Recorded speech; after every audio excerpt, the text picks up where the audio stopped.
tell me what's wrong and why you never said you felt that way. And guess you're trying to stay strong and fake a smile until I look away. But I've known you too long, it hurts to watch your blue eyes fade to gray as you fade away, as you fade away. Yeah, I'm about to fade away, cause every time I wake up I feel like it's Monday. Something's going wrong with all the chemicals up in my brain. All of a sudden I don't look at anything the same way. Got a buildup of my thoughts sitting in an ashtray. I'm sorry that I'm so inconvenient, okay. Just let me be me and I'll stay out of your way. I can see the way you look at me, I'm such a disgrace. I never really asked to be brought into this place. You wanna love me? Well then baby, have a taste. All the highs and the lows, no, you'll never be the same. I don't really wanna hurt you, but I can't control the pain. If you're sticking by my side, maybe we could be okay. Okay, maybe you could be the change I need today. I promise that I've never felt this way. I really hope that you will choose to stay through all the pain. I know you told your friend you're not okay. Ignore the background. I didn't take the time to change the background.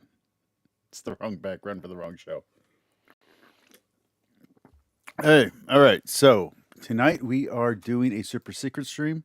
We're going to be having fun. For those of you who are new to my channel but are coming in to watch another one of my streams, this is not that kind of stream. There's no apologetics, no anti-apologetics, no religious talk at all today at all. This is politics, hot topics, and just having fun. We try to keep these down to an hour. Our normal night is 2 hours. So we're going to have some fun. I'll take down all these books in a second. Oh, hey, Thomas. Have you ever watched any of my super secret streams, or bonus super secret streams, as I used to call them when it was too wordy? Basically, I'm just going to have fun. No religious talk today, no theology. I was originally going to do these like to promote my other channels, but to be honest, sometimes you just need a break from talking religion. You know what I mean? So here we go. Let's do this.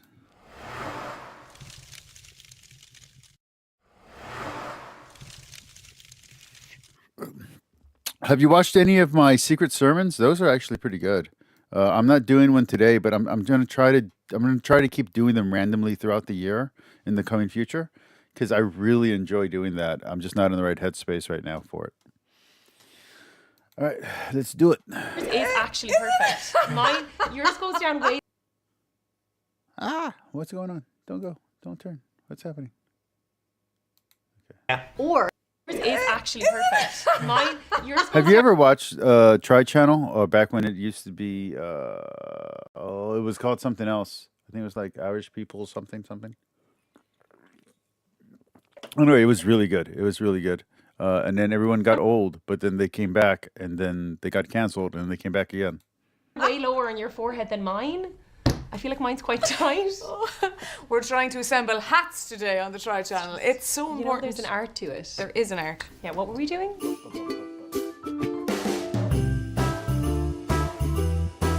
I don't understand. So either it's going to be like reindeer shaped stuff. Yeah. Or you're getting carrots and stuff, and then I'm not as happy. I just hope it's some sort of pet food, because I always wanted to eat pet food. Like some reindeer jerky or something like that. Not that I want to eat Rudolph. What if they're just nice things in the shape of reindeer? Okay.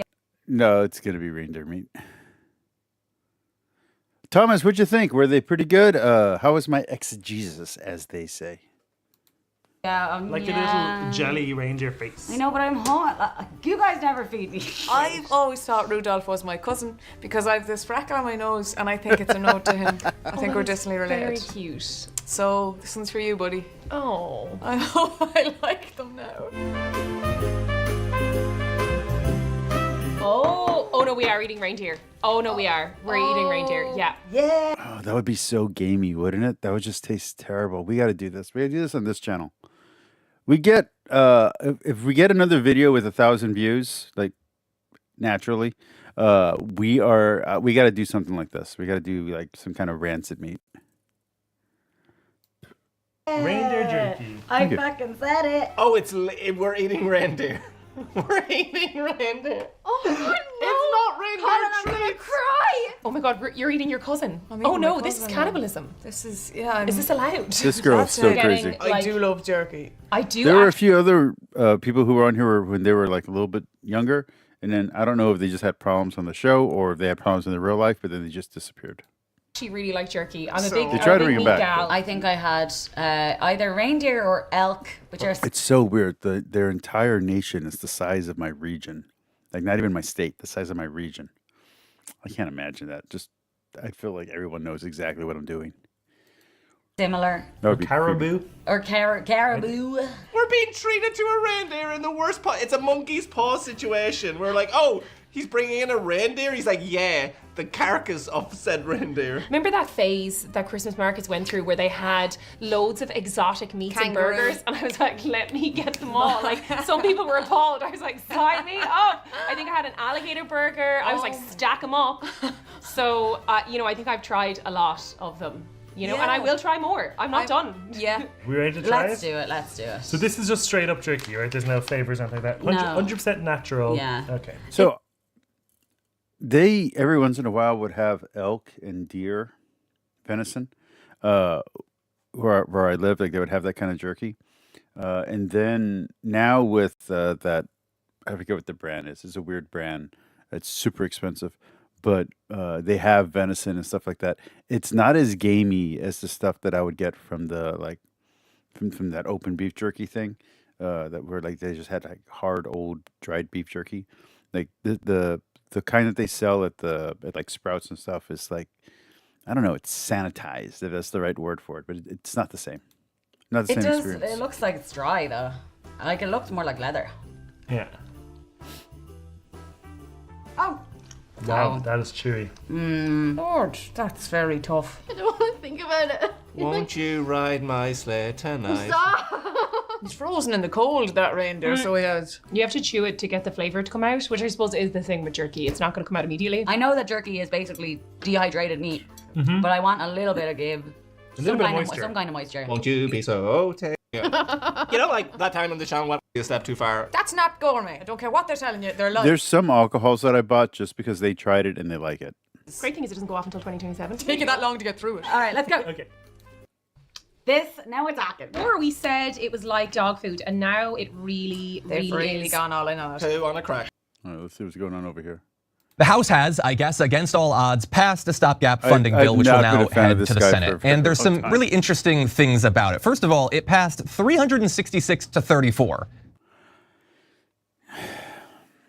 You know, the whole thing about that the Democrats wanted censorship, and so the Republicans killed their own bill. I don't know how true that is, but if it is true, that's so rock and roll that it makes me think it's not true. But it's such a good line.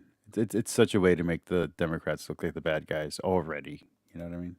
Very, very easily. One Democrat voted present. The only no Hey, votes did you notice that now the cameras go straight to Vance? Like before he was a nobody, and now suddenly he's like a rock star. were Republicans. So all but one of the Democrats were on board. And look, with a bill this big, obviously there's going to be a lot that we don't know about it. But I'm left asking some questions. I'm going to read you a few quotes from some of the big stakeholders in this big fight, and it's only going to probably confuse you more. So the bill extends federal funds to mid-March, so we won't have a shutdown for several months. It sends more than $100 billion in relief to farmers and natural disaster victims. So it did the two major additional components of disaster relief and helping to offset some of the lingering effects of Donald Trump's trade war with China. It reauthorizes the sweeping agriculture policy and anti-poverty law called the Farm Bill. So what does it not do? Well, plenty, I'm sure. But specifically, it doesn't suspend or eliminate the debt ceiling. Okay, so it has the major additional spending, and it doesn't suspend the debt ceiling, which is why I'm kind of confused when Donald Trump and Elon Musk are apparently really, really happy with it. Musk says that Johnson did a good job here, given the circumstances. He went on to say they took a bill that weighed pounds to a bill that weighed ounces. That makes no sense at all. I have a potential explanation, but David, do you have more details? Yeah, if you look at the first bill that came over 2 nights ago, right, Plan A, right, and that was the 1,500-page bill that had all kinds of different programs. Well, yes, well, some of those programs, including the I ad can't bill, believe Matt, what's his nuts from Daily Wire, thinks that Gank is slowly becoming conservative. $100 billion, and Could I review Muhammad Hijab's Muslim apologist, Oxford graduate, MMA fighter, his politics against? That's too generic. Give me a specific video, and we might do it tonight. Tonight is not about apologetics or anti-apologetics, so I'll mostly just be making fun of them. But if you have a video that you want us to see, we can watch that tonight before I end the show. At least preview it, and then I can decide if I want to do an actual special on it some week in the future. I haven't talked about Islam for a while, so I wouldn't mind doing a week on Islam. And also the disaster aid. While that's still there, some of the other priorities, some of the other language that was in the original bill got stripped out. And so, like I said, I'm telling you, you want me to do it? Yeah, put a link or something in here, or don't put a link because they won't let you post it. Put the title of the video, and I'll search it out in a little bit. If you look Make it something good though, something that you think will either convince me one way or the other. Example, Plan B, which was the essentially stripped down version of Plan A, but had Donald Trump's essentially getting rid of the debt ceiling. Now imagine Plan B, but without the debt ceiling. That's sort of, keep in mind, I mean, Donald Trump cannot pass his tax cuts without raising the debt ceiling, right? Because the Congressional Budget Office is going to say that the tax cuts are going to cost the economy because of lost revenue to the government. So that does begin to explain it, but yeah, I have more thoughts on it. Go ahead. Sure, I would have to see like a full list of all the things that were cut. It just seems declaring victory, even though. Yeah, of course, the government doesn't want to cut funding to its own people. I mean, not that they won't, not like they feel bad about it, but it doesn't feel good. So. That'll largely work with his base, but that bill's the same. As far as we can see for now, I mean, it happened right now, but. Yeah, we're gonna have in a little bit some of the other things that were cut. Sorry. One other thing, there's a little bit of reporting that's also coming out now that, remember, Donald Trump kept saying, at least for the last 24 hours, oh, this is gonna be under Joe Biden's watch. Americans are gonna blame President Biden and the Democrats if there's a government shutdown. Well, there's some reporting that perhaps Speaker Johnson and other Republicans had some polling that had been done over the last 24 hours that they presented to Donald Trump and said, no, the public's going to blame you if the government gets shut down. They're going to blame you and Elon Musk because people already know that there was this agreement that you guys blew up. So yes, I think it's part of Donald Trump just declaring victory because that's what he always does, but also because he was convinced that even before he's president, the public's going to be blaming you for people essentially not getting, their government services or their whatever, all the sort of government stuff that they expect. So I think that's one other thing to keep in mind. Also, there's another part about this with the debt ceiling, which I think is somewhat advantageous to the Democrats. If you look at the two things Donald Trump wants to start in 2025, as soon as he takes office, obviously he wants the tax cuts for the rich. He can't do that without raising the debt ceiling. He also wants to start rounding up migrants. I hate that they call it tax cuts for the rich. I'm not fucking rich, and his tax cuts help me. Seriously. Well, even if you try to deport a fraction of 11 million undocumented migrants in this country, just a fraction, you're still talking about hundreds of billions of dollars it's going to cost law enforcement. Where's that money supposed to come from? There's not just some slush fund they can take it. You have to raise the debt ceiling, appropriate new money to law enforcement or the military in order to carry this out. So I think the Democrats are looking at ways of blocking Donald Trump's two major policy proposals. Dear crap. Okay, this is from Thomas, a very reliable source. He has 10 degrees in media, none of them having to do with journalism. Just he can tell you what each button does on those really big control boards. He's saying that the national debt is now 123% of the GDP. Dear golly, that is too much. That is just insane. Starting in January by essentially handcuffing him with a debt ceiling that he's going to have to deal with. And I've heard conspiracies that part of the reason why Biden's administration is making so many bad decisions in the last few months after making almost no decisions for the last 3 years is that they're trying to tank Trump's first few years in office so he looks like a bad president. So he looks like the type of bad president that they said he was going to be, just in case he's not. It's an interesting conspiracy theory that's going on out there. Democrats at the farm in order for the Democrats to relent. Yeah. This year started off with a lot of uncertainty. We didn't even know who was going to be the nominee for the Democratic Party. There was speculation across the board. I would say... Hello, Mr. Beanie. How you doing? You want to be in South Park? That with this past November, we now do have certainty, especially considering it appears that our movement is the popular mandate, which is refreshing. It's a relief. And boy, weren't you like not really a conservative just a few months ago? What happened? That day, November 5th, came and went so quickly. None of us expected this. We thought we would be dealing with this for a week or so. But here we are now, with a bit more certainty, but still not necessarily knowing what's going to happen in the next year. You got crazy stories about SUV-sized drones flying over New Jersey. Moderate centristism. I heard a story, some guy said one landed on the highway as he's driving past it and that flew up in the air and took off. These people, I've heard those stories more than once. But of course, I think the big thing we're trying to figure out now is this transition. What's going on with it? And Matt, I gotta say, we heard that you were gonna be the top cop. And the moment— I want to be very clear. I don't actually normally drink Coors Light. I used to love Coors Light and Miller Lite when I was a teenager, mostly because this is the only beer my dad would buy me, and I would drink with him. I'd have one. So I have a taste for it. But when I got older, I graduated to Coors Original. And I don't know if I tried Miller Original or Miller High Life, but I know I went to Coors Original. And from Coors Original, I went to Shiner Bock. And from Shiner Bock, I went to Shiner Bock Black, which no longer exists. And then I went to Guinness. And I stayed with Guinness for a long time. I liked, eventually, in my 30s, I liked... I was going to call it Adam Sandler. What is it? Samuel Adams. And then 5x5, which is a local beer from where I live. And at some point, I experimented with some Mexican beers. But I've come back around to Shiner Bock, like just regular Shiner Bock. So if there's ever beer in my fridge, there's not usually. But if there is, it's Shiner Bock and Shiner Bock, Samuel Adams, and Guinness. That's the beers. And I prefer Guinness Stout to lighter Guinness, but I like Guinness either way. It doesn't matter. The moment I heard this, if you guys watch the show, you saw it, I immediately ran to Allison and Richie, and I said, do we have any champagne? And we jumped in the Cybertruck. Me and Richie, we sped off to a liquor store, and I said, sir, give me your finest champagne. But don't kid yourself into thinking that in early November you changed Washington yet. Because there remains a Republican.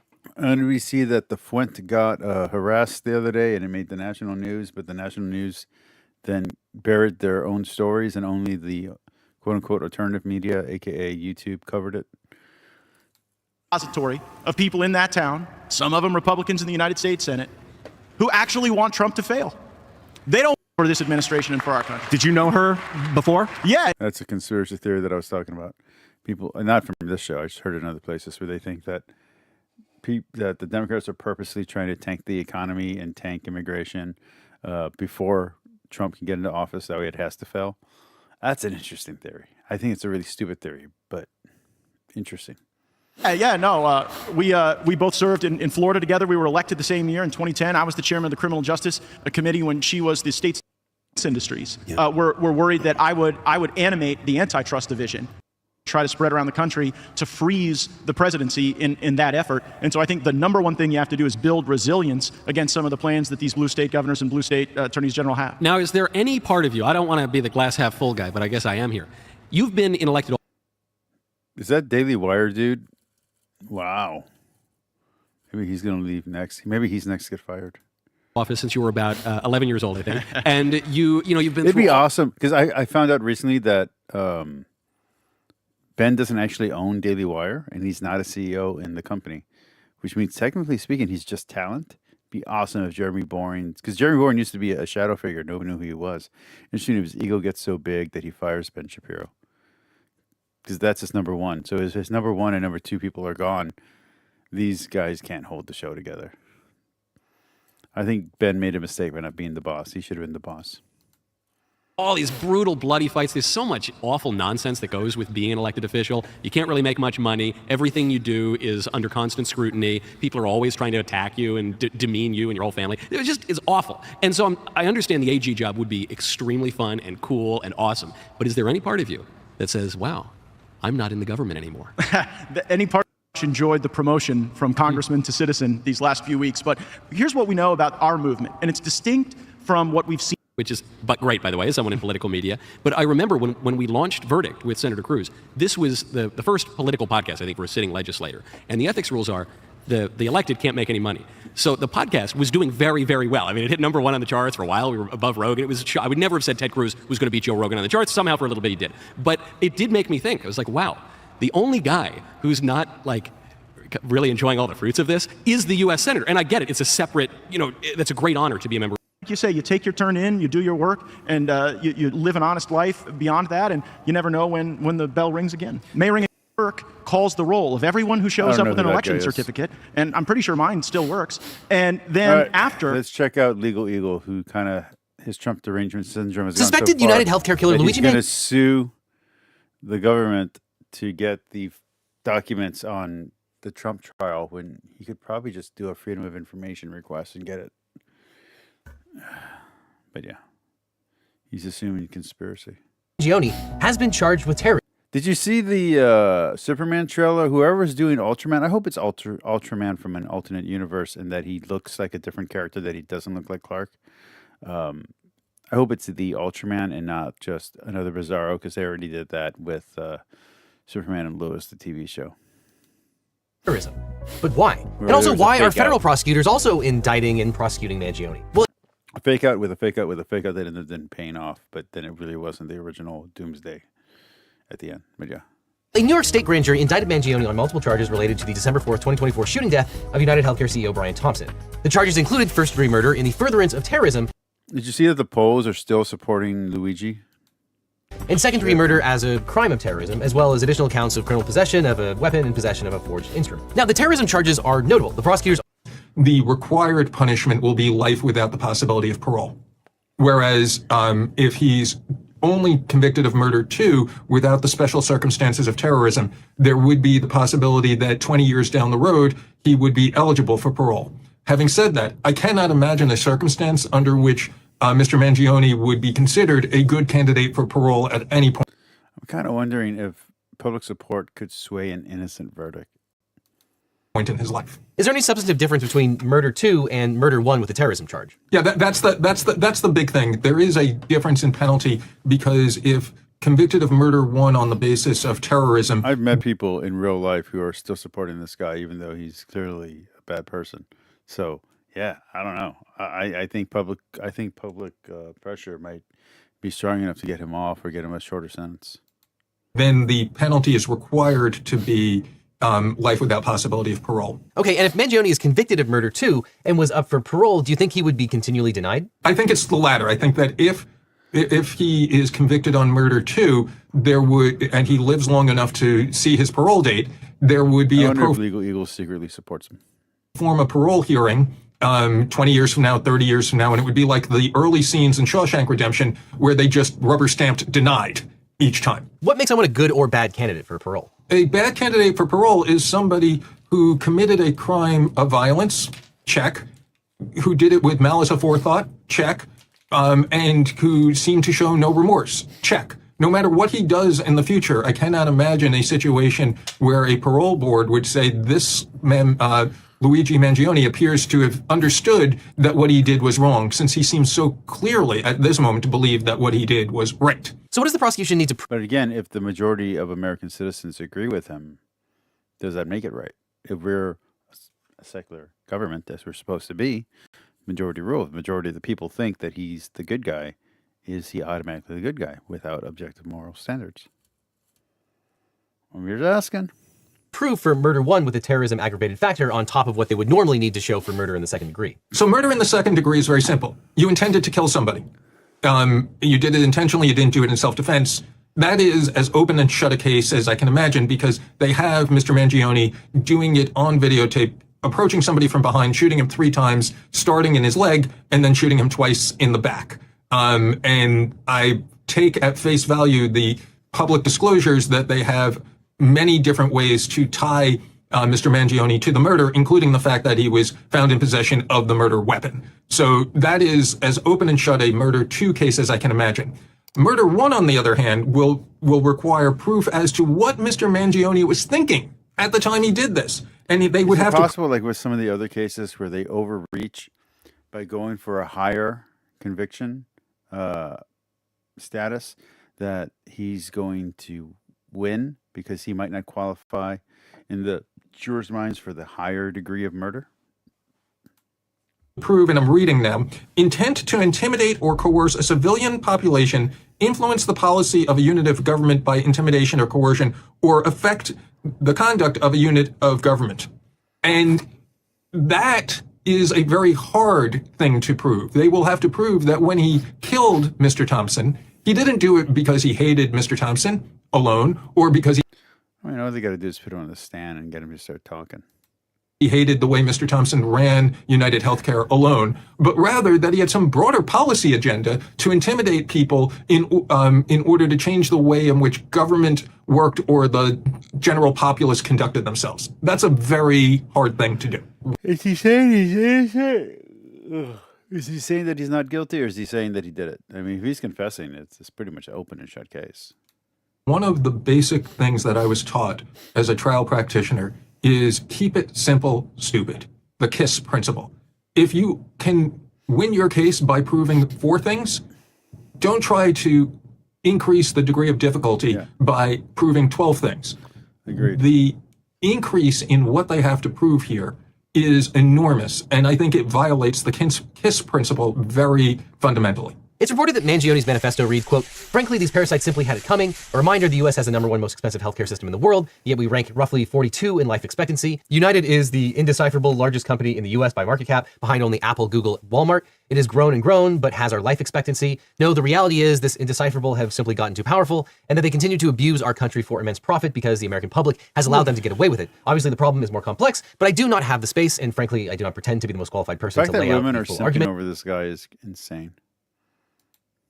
But many have illuminated the corruption and greed decades ago, and the problems simply remain. It is not an issue of awareness at this point, but clearly power games at play. Evidently, I am the first to face it with such brutal honesty. So is it possible that a jury could look at these writings and conclude beyond reasonable doubt that by executing the CEO of United Healthcare, he did intend to bring about some kind of change in the US healthcare for the purposes of the terrorism aggravated factor? They'd have to prove much more than that. They would have to prove not just that he intended to bring about change, but that he intended to do it by intimidating the people in the government.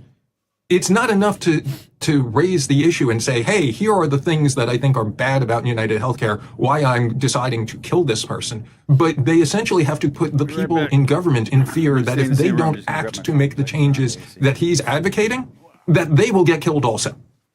That's what a terrorism enhancement looks like. Now, obviously, if you're charged with terrorism, you'll want a good lawyer. But if you want a great lawyer, let my law firm, the Eagle Team, help. If you've gotten in a car crash, suffered a data breach, especially if you got a data breach letter saying your information might have been leaked, or are dealing with a workers' comp or social security issue, we can represent you or help find you the right attorney. Because it's so important to talk to a lawyer right away so you can maximize your recovery. And by the way, we don't get paid unless you do, so there's nothing up front. So just click on the link in the description or call the phone number on screen for a free consultation with my team. Because you don't just need a legal team, you need the Eagle Team. It seems to me that one reason of including murder in the first degree with a terrorism aggravated factor is that the prosecution is very confident that they will get a conviction on murder too, which is a lesser included offense. What do you think about that? That's possible. I think it's also highly possible that they've done it because they want the headlines of saying they're seeking murder in the first degree. Now, by bringing in this terrorism charge, is it possible that the prosecutors are making their lives unnecessarily difficult in a way that might backfire? So there are a couple of additional thoughts. One is that the problem for the prosecution in doing it this way is when they make his intent not just relevant, but an element of the crime, they're going to give him, if they go to trial, the world's biggest soapbox to say all of these things. And that is raising the possibility of jury nullification. I don't even have a law degree. May or may not agree with what he did. Some jurors might identify with Mr. Thompson, but some jurors might think that United Healthcare is a really awful organization and have sympathy with Mr. Mangione, or at least Mr. Mangione's grievances against United Healthcare. All of that could have been kept out of a Murder 2 trial, and all of that would have to come into a Murder 1 trial. And then the second thing is Mr. Mangione has as his attorney Karen Friedman Agnifilo, who is was a veteran of about 30 years in the Manhattan. He used interstate facilities by using a cell phone and the internet to plan and carry out the stalking, shooting, and killing of Brian Thompson. Over the last 4 years of my YouTube career, I've tried 43 different types of martial arts. Capoeira, Krav Maga, Wing Chun, boxing, Tai Chi. Hold on, let's go back. Let's slow this down. Let's see how many of these I've done.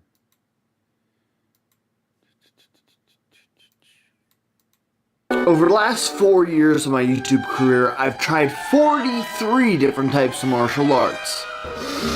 Capoeira, Krav I actually teach capoeira.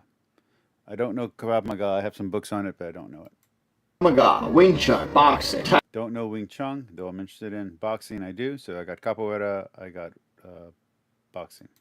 Tai Chi, Buher, BJJ, fencing, Sambo, Taolu, tricking, parkour, sumo, sistema, judo, wrestling, MMA, Wrestling, MMA. glory pipe, Tibetan hop guard, Jeet Kune Do, Kali, Taekwondo, Muay Thai, Aikido. Let's go back a little bit. Even slow-mo, he's still going too fast. Sambo, I've Taolu, been fencing. That's 6. tricking, parkour, sumo, sistema, judo, wrestling, MMA, glory pipe, Tibetan hop guard, Jeet Kune Do, Kali, Taekwondo, Muay Thai, Taekwondo. So I'm at 8. Aikido, Hema, Muay Hama, Thai. I think you said Muay Thai, right? So I'm at 9. Jiu-Jitsu, Karate, Hema, I'm at 10. catch wrestling, Sanda, chess boxing, Kenjutsu, Savate. Kenjutsu. Well, no, I did audio and kendo. Audio and there's another one.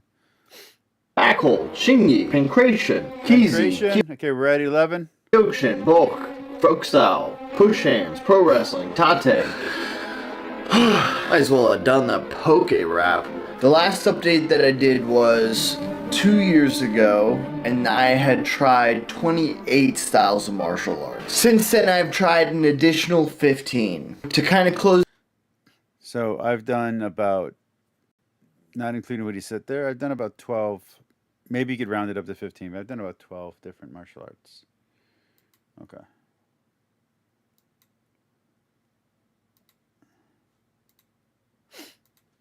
Close out the year, I'm gonna give you some thoughts on some of the stuff I've done over the last 2 years. So let's go on a little journey. Okay, let's cut that music. I'm not that fond of these memories. Most of them I got beat up anyway. Oh yeah, that's perfect. Let's pick up where we left off. Last recap video was in January 17th of 2023. Ninja stealth training was so fun. You go out into the woods and I try like ninja. I never did any ninja stuff. Stealth tactics, camouflage, moving silently, using Being weapons a spy. So it's just spy work. It has nothing to do with martial arts.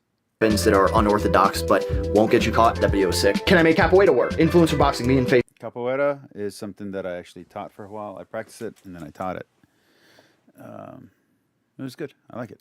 Sensei, could you beat a kangaroo in a fight? Okay, so we have the first award nominee. If you haven't watched this, oh my gosh, this video is so fun. Look at this. Now we're in the water. This is an in the water attack. Outside the water, I think you can just circle. I think they'll slow the tiger. All right. Seal your, yeah, here he comes. All right. Stir your way over. Here comes the seal. No. Seals don't have arms. No, seals don't have arms. They have hands. All right, and he seals.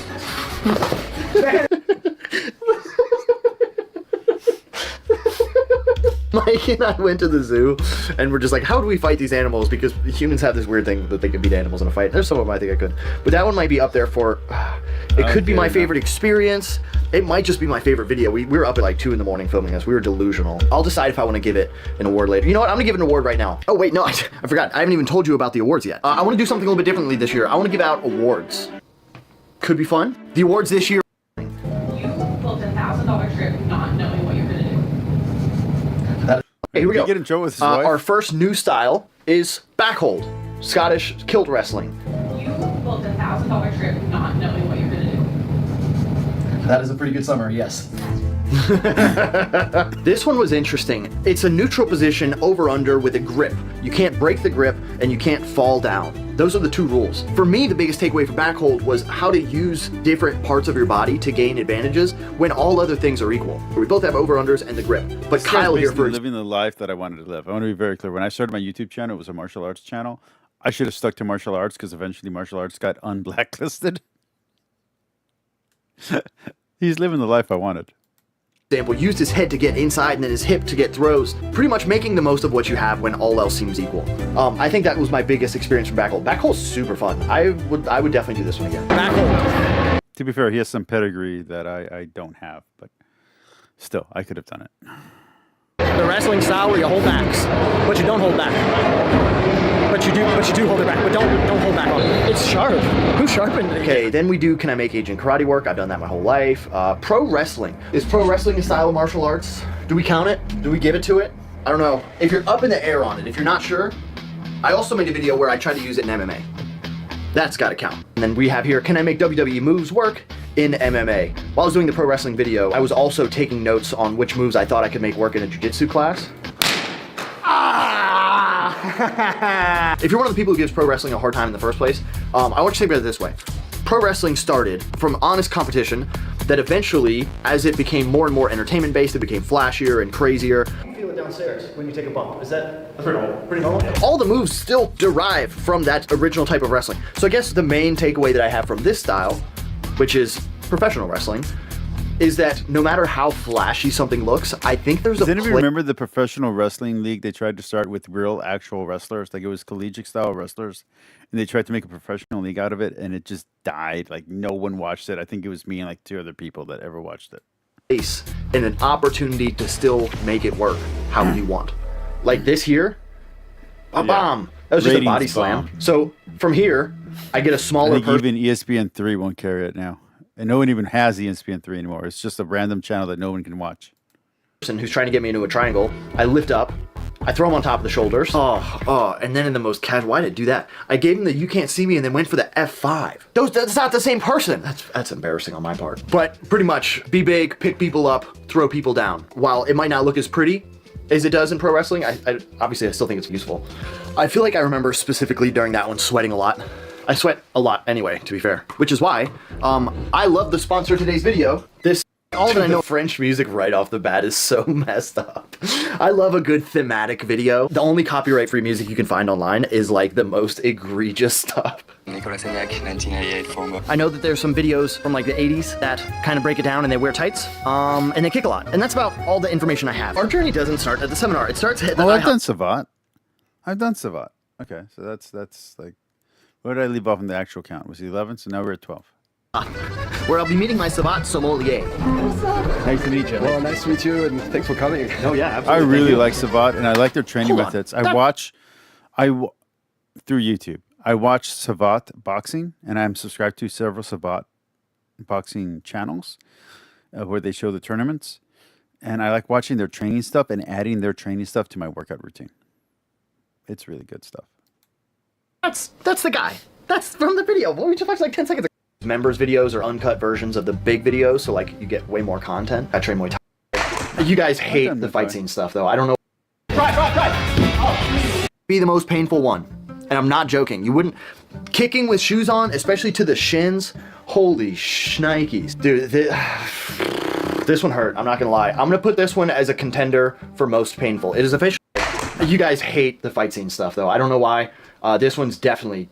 Oh, 53,000 views. Not really a new style, so I'm not going to go too in depth on it, but Kenjutsu is like the cutting. I saw old Mikey Y doing his thing, and I got all excited. Be diligent about your craft and the technique and precision that goes into it. Oh, and then I also entered a judo tournament. It's so difficult. Judo matches are so much harder than I thought. We've already talked about this. Oh, and then we get into catch wrestling with Mr. Eric Paulson. Something you should know about me is that I'm not very good at wrestling. So most martial artists and most strikers are not good at wrestling, and that's why jiu-jitsu is such an oddity. That so many people think they're martial artists because they do jiu-jitsu, but Gracie Jiu-Jitsu has very little to do with traditional martial arts. So, after possibly one of the most revolutionary wrestling coaches of wrestling kind, Eric Paulson, owner of CSW and recognizer of man. Weren't you here yesterday? No, sir. Oh, there was a guy that looked like you here yesterday. It's not this man, but you know, today we're going to Where'd you hear this? Dude, I'm not gonna lie, man. I crack myself up sometimes. So catch wrestling is like one of the earlier styles of wrestling, and it has so many submissions. Eric Paulson here is known for revolutionizing leg locks in like the modern day. This dude was doing it before anybody else was, and he went through a nasty series of locks on me, which is so kind of him. Days later. I'd say when it comes to catch wrestling, I'd say the main lesson that I learned is that anything is attackable.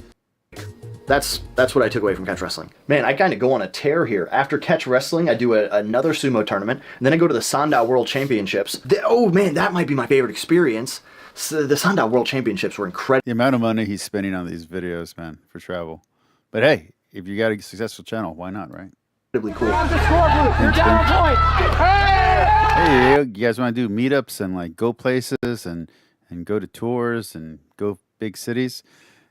My channel needs to be popular. I need to be making money. But yeah, if I start making money, I'll gladly go to New York and LA and Greece and Jerusalem and wherever else, and we can go talk stuff and do shop and talk shop and have fun. I kind of need money first to be able to do that. Bro, kick shot to the leg. Learning about Sal for the very first time at the highest amateur level and watching and getting to know the people who are competing in it. Like I got to meet Livingston and Coach Ian and Corey and man. And begin.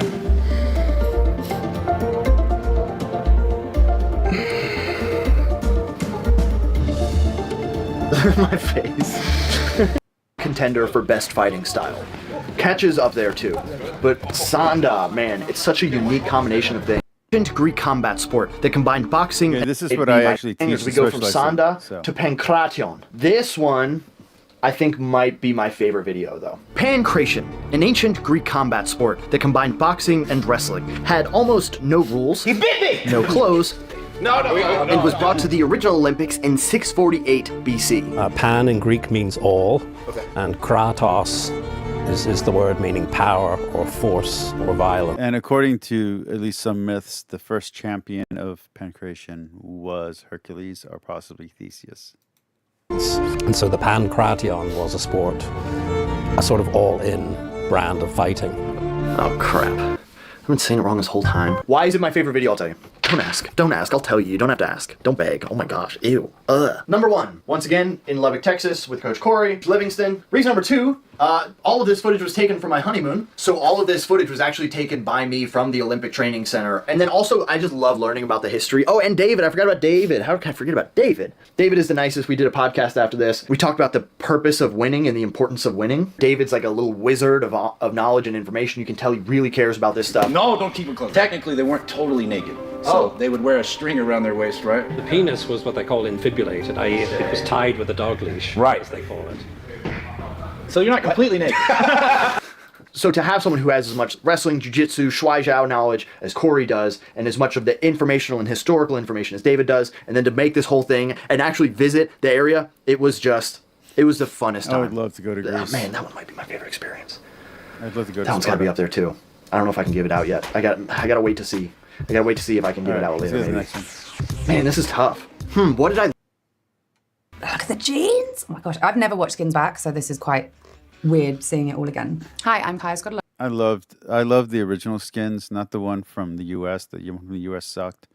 The Office, I also think the U.S. version sucked. I like the original version. The U.S. version of Shameless, I thought was okay. I thought the U.K. version was better, in all honesty. And the fact that once YouTube became once Netflix became Netflix like it is now, they got rid of all the BBC versions, and that really sucks because I loved the UK version of all these shows.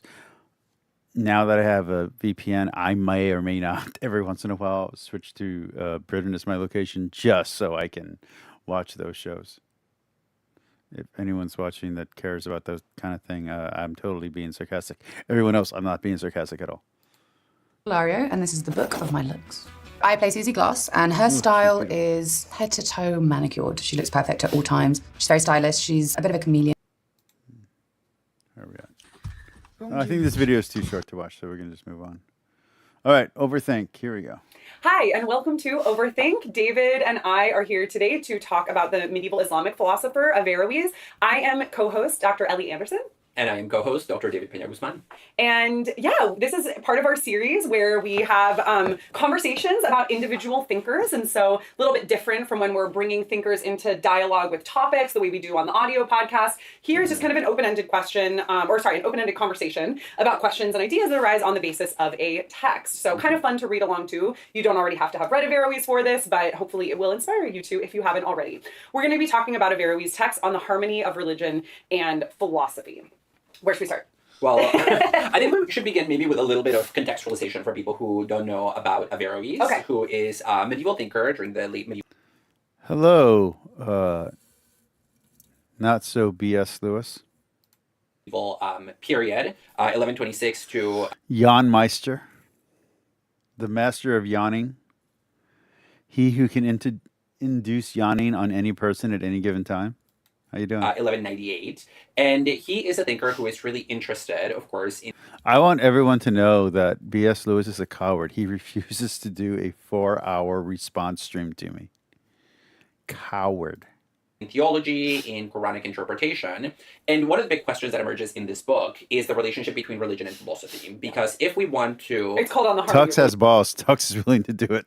Yeah, philosophy, so yeah. but the reason why that is a question, why the harmony is a question, is because one common criticism of Islam from the standpoint of... We're almost done. This is just a super secret stream, man. I used to call it my bonus super secret stream. But I'm going to work out after this. I'm just doing an hour. I just wanted to watch some stuff that wasn't religion. We're doing some philosophy, and then from philosophy, we're going to be out. We covered Luigi Mangione. We covered something else that I don't remember. We covered TYT, talking about the debt ceiling being raised, and we have a budget again. We talked about martial arts, and now we're talking philosophy. Christianity is Just a that chill Christians stream. care a lot about truth. We want to, in the Christian West, we want to know what the truth Anybody of have any questions? Feel free to ask. reality is. What is the nature of the cosmos? Was there a moment of creation? Is the earth eternal or temporal? So on and so forth. And often a criticism that was made of Muslims by Christians was that Muslims don't actually care. Honestly, in an alternate world, this is who my wife would have been. In an alternate reality. Instead, I married an economics professor. But there was like, everything in the world was pushing me to marry a philosophy professor. And instead, I married a... it's because I had a few bad relationships, including a bad relationship with a lawyer. And so I ended up with a professor in economics. But there was a chance. There's a reality where I ended up with a philosophy professor. About truth, because in Islam, as long as you just go through the right behaviors and the right rituals, you can be a good Muslim without really concerning yourself with what is true about the universe. And so the argument was that Islam cares for law, but not truth. And that's why I've heard that before. Islamic faith is ultimately antithetical to philosophical exploration. And so Averroes is coming to the defense here of Islam in this regard. You guys are all totally you guys are wrong. precious. And here's why. Let me write what is called, the longer version is the decisive treatise determining the nature and of the connection between religion and philosophy. Yeah, so it's saying even in Islam, we also... I'm a fangirl of a cosplayer who's local. And she recently got fired from her job at a local comic book shop, and I feel very bad about it because I was a fan. And I just want to say I support you if you're watching, which you wouldn't be, because why would a cosplayer be watching a religious channel doing a night off from religion on a super secret stream talking politics? But whatever. also care for truth, we care for philosophy, and we have theology, which is, again, the study of scripture in light of what may be considered to be the truth of the world. Yeah, and we're going to be talking here about the George F. Harani translation. Averroes is the sort of Latinized version I'm of getting the sniffles. the philosopher's real name. Hopefully I Ibn can hold it Rushd. together. And so yeah, let's talk a little bit more about specific ideas that come up here. Okay, so I think one of the core ideas here has to do with how and who should interpret scripture. Averroes has a conception of different levels of humans, and these levels of humans, it's not necessarily like some are intrinsically better than others, but it is certainly hierarchical. And the idea has to do with different ways that different people are persuaded of I've heard a critique recently. It was mostly about Cliff Kaninsky and his son, but it also relates to Kip Davis and some of the biblical scholars, is that while they're really good at the linguistic side of their practice, because that's their specialty, they're really bad at the philosophy.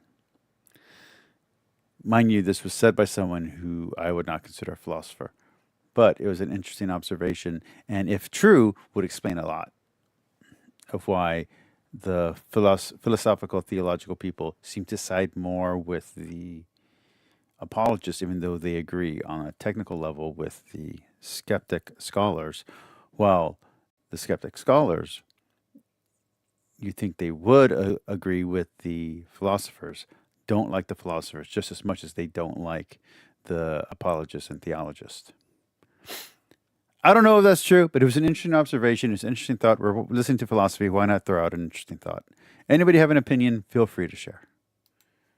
Certain views. And the three classes are first, the rhetorical class. Second is the dialectical class. And third is the demonstrative class. And his idea. Oh, small update with me and my ex-wife. We are going forward with the divorce, but she wants to still get me a job at her college or at a nearby college anyway. So there is a chance sometime in the future, assuming I go back to school and fix my incomplete and finish my college degree, because I literally have it incomplete in my very last class, to become... I'm an idiot. But if I fix that, she wants to help me get a job teaching at a college in China, which after my father's in a nursing home or assisted living facility, I would be able to do. The only problem is these guys, because I actually like these guys. They say are my little friends. I don't want to just get rid of them. So I would like to rent out my house and sign a contract or a deal where the person agrees to let the cats live here till they die. They're all super old, so it's not like they're going to live for like another 20 years. Maybe, who knows? But, without me taking care of them, I doubt it. But, let them live their lives out here at the house and let them be comfortable. The idea here is that only the third class, the demonstrative class, should be... My cats are already 15 years old, by the way. They're 15... the one that would be older passed away from a kidney problem. So yeah, they're all 15 years old, except for this little girl. Opposed to allegorical interpretations of scripture. The first two classes would find these allegorical interpretations of scripture dangerous and even potentially harmful. And so, if you don't take an interpretation of the Quran literally, then you might be taking an allegorical interpretation. And he says that is and should only be open to this demonstrative class. So let's get into that a little bit more. Yeah, so I want to bracket for a Are hot they second going to the read the discussion of allegory, Quran? which Because I will totally reopen the Quran if these people read the Quran, because I love these two people. I don't know if I want to hang out with this guy, except for maybe to go to a show or something. Maybe go look at some art. But he just doesn't seem like a fun guy outside of art and shows. I'll go watch Phantom of the Opera or something with him, right? But this girl seems super fun. She seems totally out of my league. I bet you hanging out with her is fun and a half for a guy like me who's into philosophy and shit. which is pretty central. Yeah. Here's the text to focus for a moment on these three classes, because he says there are these three methods. Of Hanging out with both of them, I bet you there was a different experience than hanging out with each of them one by one. Right, there are three ways in which somebody can be persuaded of the truth of the Quran, and each of those methods is tailored and is so by the divine for particular groups of people. He says there are a lot of people, in fact the majority, they are people who are not particularly interested in getting into the nuts and bolts of Quranic interpretation. And for those people, all... Hold on, let me give my pitch to see if she wants to go out with me, because who knows? I think she might be interested. Hi, I'm a college dropout. The specific reason why I dropped out is because I had a cancer scare and I totally overreacted and spent all my money. But it sent me on a philosophical journey for 15 years where I was a practicing Taoist. And in that time frame, also a Socratic and a Stoic. So I am very well read in most philosophies. Pretty much everything you've read, I've read outside of some of the feminist stuff, although I do have some of those books. And on top of that, even though I don't have a degree of note, I would love to go back to school if only I had someone to encourage me and someone who's gonna push me in the right direction. You know what I mean? So if you're ever interested in hanging out and having a beer with a pseudo-intellectual, short, chubby Hispanic guy, clearly you don't have a problem with the Hispanic guys. So let me know, and I'm totally available. So yeah, there we go. That was my pitch. I hope that was entertaining. I hope that really made everyone excited. BS. I hope you feel the love tonight, if you know what I'm saying. Thomas, I'm sorry you had to see that. I know that was embarrassing, but as old people, got to stick together. Sayla, I don't even think you're watching anymore, but I love you, buddy. All that's needed to convince them to go. To be Sayla, you wanted me to watch a video of Muhammad Hijab, and you haven't sent me anything. good Muslims is just rhetoric, right? Listening Look, to we're the talking speech about of Islam right now. A priest or a guide, and just encouraging And the them to Quran. be good Muslims. And so rhetoric is all that is needed. And those people just take the Quran, he says at face value, they just read most of it kind of literally. And that's okay because they're not actually going to take a stance on the meaning of text. They're just going to receive the interpretation from other people. What bothers me is he's probably the same age as me, and he still has the hair, and I got nothing. Is this from my Jewish heritage, or is this from the French? I know it's not from my Native American. Is this the Jewish thing, or is this the French thing? What's going on?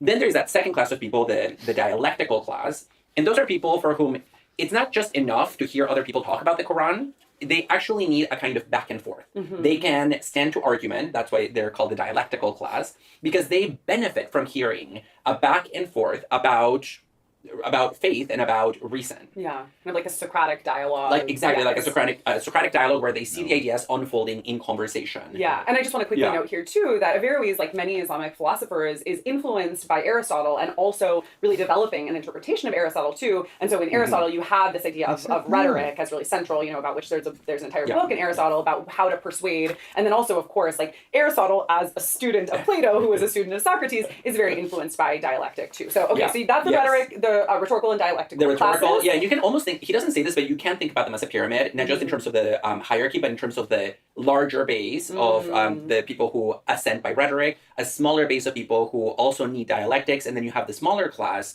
of the demonstrative class, and those are the scholars. Those are the people who can sort of see the reason in faith through demonstration, i.e. through purely logical analysis and logical reflection. And they can come to see the truth of the Quran by applying the power of reason to theological questions like the origin of the universe, the nature of the divine, so on and so forth. And so what you get with these three classes I wonder then if this is the origin of the Dawa guys. is a stratified understanding of the community, and therefore a different understanding of what members of each class are entitled to do and how they're entitled to interact with the Quran. Yeah. And that's where the allegory question then kicks in. Yeah, unless you're like, oh my God, this is so hierarchical and it's about scripture. What is in it if we want to move away from hierarchy and not talk, entirely about religion? We'll get to how he's viewing philosophy in a moment. Right now, we're just talking about scripture because I think there's more to the story than just like this hierarchy. But I also don't want to underplay the fact that this is a very hierarchical conception, even if it's not rooted in this idea necessarily that there are these like three different essential kinds of people. I mean, there is still some similarity with the idea that you get in Plato's dialogue, The Republic, of the gold, silver, and brass nature, or sorry, bronze, not brass, bronze nature. It's the musical class. Dialectic at work, folks. And I think here, like what's important for me to keep in mind is that he's talking We're gonna go one more minute, and then we'll go to the big screen, and then we'll do the outro music. about their paths to ascent, right? Correct. The way that they become convinced of things. But there No, is a we'll try to get to potential 10. dark side to 10 minutes that, on dark which is, why emphasize convincing people? And of course, for Averroes, this comes from the place where he believes, this is a title of chapter 2, philosophy contains nothing opposed to Islam. So for him, the truths that are to be found in Islamic scriptures are truths and that should be taken seriously. And so he thinks that it is important to convince people because this stuff is right. But I also think it would be easy to take this kind of argument, and you see this a lot in 20th century conservative discourse, or like in the some ideas that come from Schmidt or Schmittian interpretation, which is that, reason isn't for everybody. So let's just kind of like give the lower classes their bread and circuses and only leave actual reasoning for the higher classes. So Yeah, but that's so arrogant, and I don't know. There's something distasteful about that thought. If it's not true, if it is true, then it's an obvious. But if it's not true, it's almost like a pejorative in the form of a statement, in the form of a declaration. So what do you think about this? So there is some of that happening. You see it, of course, with the stratification of just society into these classes, but also with the idea that there are some high-end interpretations of the Quran that cannot be released to the public because they are too dangerous. Yeah. And so this notion that knowledge is to be reserved for a select, elite, scholarly few very much reflects this notion. And that's something that actually is present in Islam. So, like, the fact that there's multiple traditions of the Quran is only known to certain select practicing Muslims, even though people outside of the Islamic world have gotten hold of that information. In the Islamic world, it's very cut off from what you have access to.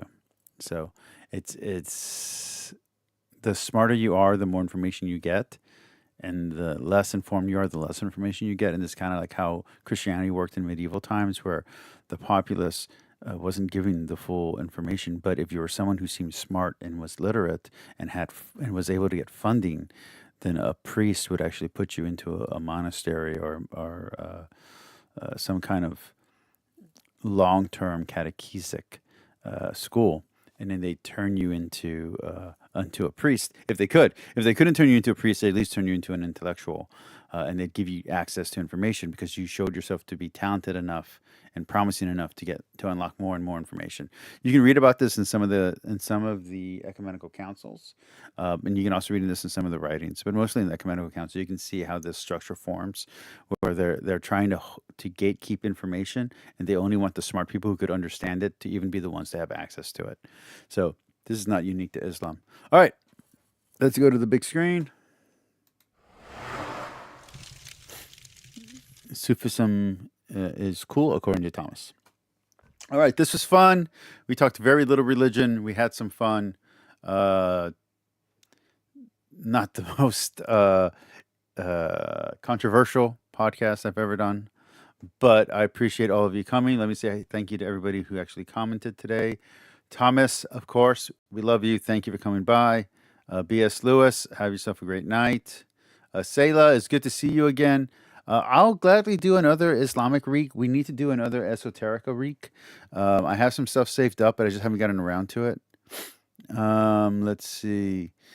We need to do Druze. We haven't done Druze. Oh no, we did do Druze, and it didn't hit very well. But we need to do them again because we haven't really talked enough about that. Should we do another Buddhism week? I don't know. Let's see. And thanks to myself for hosting. All right, that's it. Anyone watching on incognito mode, thank you so much. I appreciate your support. Please subscribe to my channel. If you want to, feel free to do a membership or whatever. Patreon I have, but no one's really doing a Patreon, and I don't really have anything in there. But yeah, doing a membership to my page or doing a donation, a super chat will help me out a lot. Share my videos. That's the most important thing you can do. Let people know my channel exists. And I love you all. Have a great night. Thank you all for doing this with me. Monday, we are back on the grind of anti-apologetics. And we'll do something special for Christmas. All right. Have a good night. Let's go to the end stream and let's have some music. Have a good night, everyone. Peace.